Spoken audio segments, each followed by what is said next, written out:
एक वैश्य आते जाते साधु से प्रतिदिन एक अजीब सवाल पूछती कि आप स्त्री हैं या पुरुष। साधु कहते कि एक दिन तुम्हारे इस सवाल का जवाब अवश्य दूंगा। वेश्या ने इसका कुछ और अर्थ निकाल लिया। अब तो वेश्या प्रतिदिन साधु की राह देखती और उससे वही सवाल पूछती। साधु भी हर बार की तरह फिर कभी बताऊंगा कहकर चला जाता।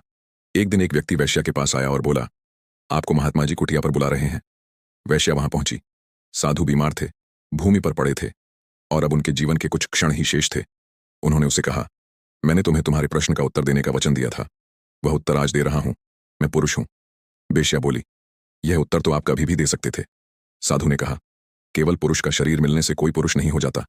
जो संसार के भोगों में आसक्त है वो माया के अधीन है, और माया के अधीन जीव माया की कठपुतली है। तो वो स्त्री ही है जो माया की अधीनता के बिना जीवन जीता है, वही पुरुष है। और माया का स्वामी, उसे एकात्मता प्राप्त करने पर ही पुरुषत्व प्राप्त होता है। जीवन जब तक है कोई नहीं कह सकता कि कब माया उसे नचा लेगी, परंतु अब मैं जा रहा हूं। अब मैं कह सकता हूं कि माया मेरा कुछ नहीं कर सकी।